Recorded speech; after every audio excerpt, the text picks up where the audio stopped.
Okay, thank you. So, by way of introduction, the National Centre for Cybersecurity, along with the Engineering and Physical Sciences Research Council and CPNI, the Centre for Protection of National Infrastructure, over the last number of years have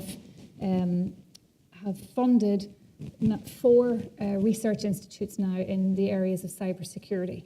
And the research institute that I've been selected to be director of is one of those 4. So this research institute is Research Institute in Secure Hardware and Embedded Systems, so focus on hardware security.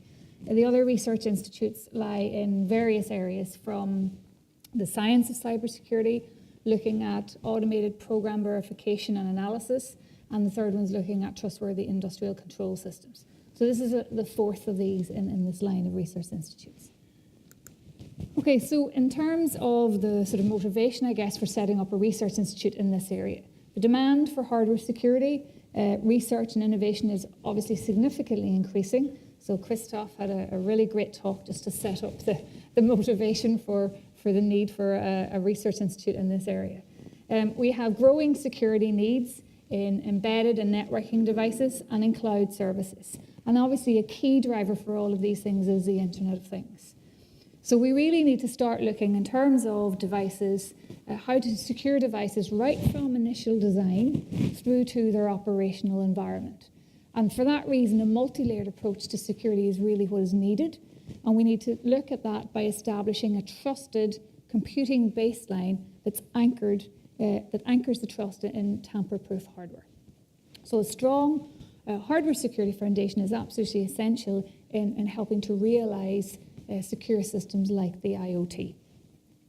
So I think, like everyone else at this conference, we'll have some slide in terms of the prediction of the mass numbers of IoT devices that are going to be in existence.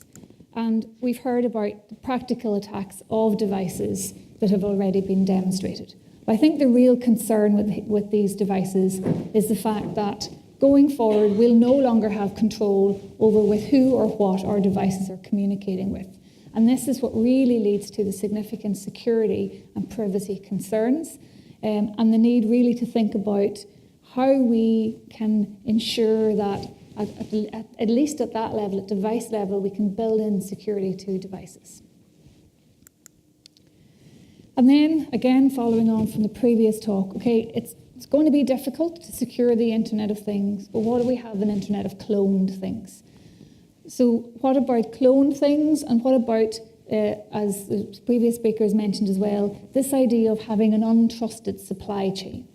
So in terms of sort of putting an estimate on the figure of the number of cloned devices or the number of these kind of counterfeit devices that exist, this is extremely difficult. It's a black market industry. And we have to go back to as far back as maybe 2011 to get an estimate of the cost of electronic counterfeiting on the industry. And as I said, the true extent of this problem really is unknown. However, state-sponsored cloning is thought to be common.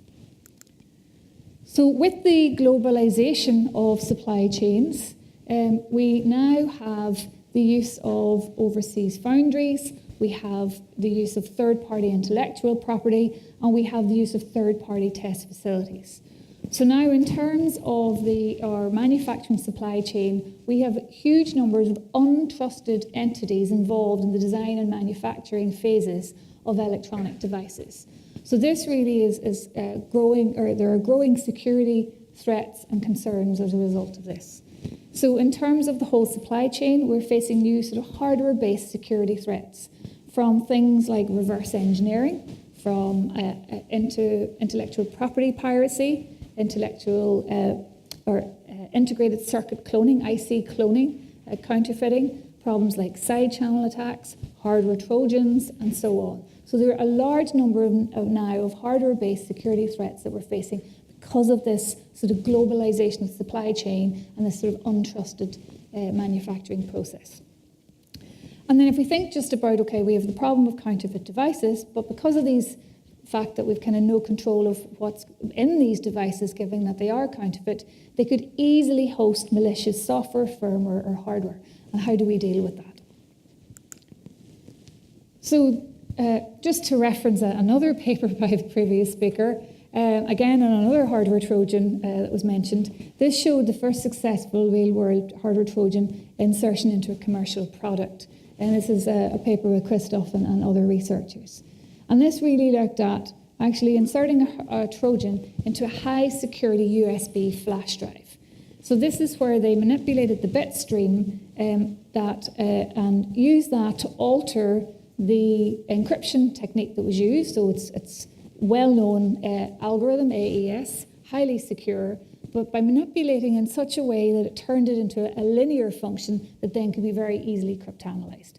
So a really clever piece of work, but again, kind of opens up huge concerns as to what the capability of things like hardware Trojans can do.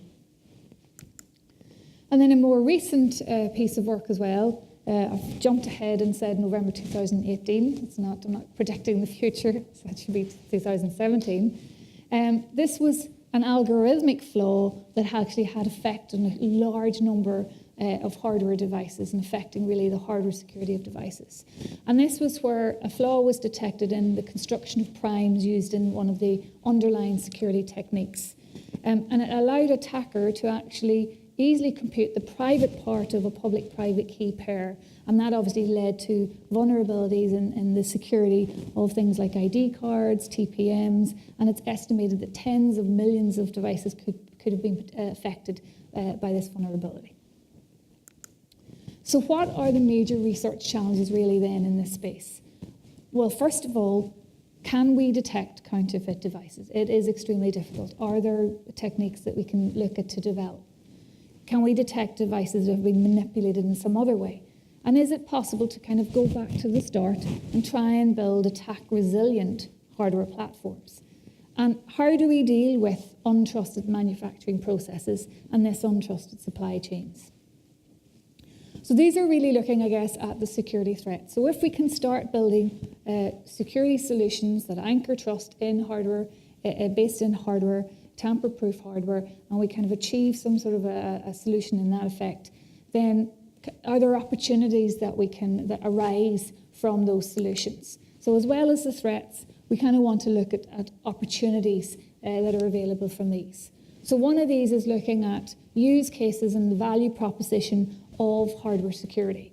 And with this, we're looking at combining hardware roots of trust with advanced cryptographic techniques to allow us to create policies for protected data, so incorporating various attributes. So for example, you can use a trusted authenticator along with a sort of a hardware root of trust, a TPM, and use some piece of your sort of private information or authenticator of who you are in terms of, say, a biometric to attest your ID online. And the key to this is that your private information or your biometric never leaves that sort of tamper-proof device or hardware, and it's kept secure, but it still allows you to be authenticated online, for example. And there are various other examples, and what we want to look at, well, can we develop new applications based on these hardware roots of trust and have new opportunities that build on this? So what's the vision for for RISE? Well, the vision is to create a global centre for research and innovation in hardware security. And this will be with close engagement with the leading UK-based industry partners and stakeholders in this area. And we've already quite a range of companies across from manufacturers, product designers, user communities, and even potential investors who are interested in startups in this areas. And they've all signed up to be part of an industry advisory board and stakeholder board. We want to RISE to become the go-to place for high-quality hardware security research, and also to have a focus on not just research, but looking at the translation of that research into new products, services, and business opportunities for the benefit of the UK economy. And finally, in terms of firstly building sort of the UK research community in this area and increasing the skill set in hardware security here in the UK, we then want to look at building a strong network of international collaborations and research project partnerships in this space. So the vision encompasses our academic researchers underpinning the work that we do in the area, and I'll talk a little bit about that later in terms of some of the core research projects. And then this industry and stakeholder advisory board with the members really looking to challenge the researchers to try and solve some of the critical problems in this area. And then in between that, we're kind of looking at having a business development team, making sure that that engagement between researchers and companies takes place, and having engineering staff working alongside academics to help bridge that gap.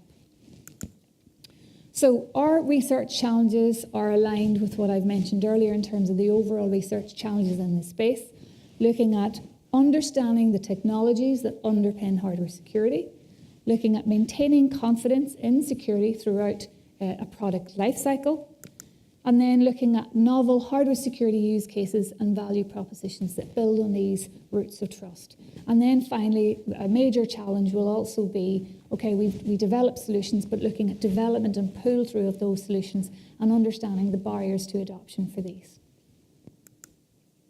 So measurable outcomes will be things having this strong network of partnerships and collaborations in place after our initial 5-year period of the Institute, having a track record of rapidly transferring the technological breakthroughs for economic impact, and securing additional funding to help us underpin the research work that we do at the Institute, and looking ahead again to have a growth plan for phase 2 of the Institute. So in terms of, we have the funding of £5 million over 5 years. An initial tranche of that funding has already been spent to fund 4 core research projects that form part of RISE. And these are based at Bristol, Cambridge, Birmingham, and a project with myself at Queen's University Belfast. And these are looking at a wide range of areas, from side channel hardware, hardened RISC-V platform, to protection and memory safety for I/O security, looking at a user-controlled hardware security anchors, and then finally my own project is understanding the capability of deep learning in hardware security. So a key sort of underpinning theme to a lot of these is actually trying to build platforms, attack-resilient platforms, that are much more open to sort of cryptanalysis by the community, and much more open and user-controlled and user-friendly to use in the final instance. So to finish, I'll talk about some of the next steps for the RISE. So we launched at Queen's University Belfast at our Centre for Secure Information Technologies just 2 weeks ago, and introduced the projects in some more detail. And the next steps are we have an open call for participation in the advisory board. So if this is an area that you're interested, you're very welcome to become a member of RISE. And member companies and stakeholders will have an opportunity to engage with the research projects, gain early sight of some of our outputs, provide feedback and on the exploitation potential of that research output, and obviously there will be commercialization opportunities. And one of the key aspects for us is to help us inform some of the future calls for funding that we'll be putting out over the next 4 to 5 years. In terms of events, one of the first events we're holding is in March of next year, and that's looking to bring the research community in the UK together in this area. So we'll be holding a spring school, probably we're looking at Cambridge at the moment, but once we have our website, and we'll be keeping that up to date. We'll also be looking to develop international linkages and research partnerships going forward. And finally, we're going to have future targeted calls throughout the lifetime of the project. So we have further funded sort of smaller projects to fund, and the next call will likely be in May, June of 2018. That's me. Thank you.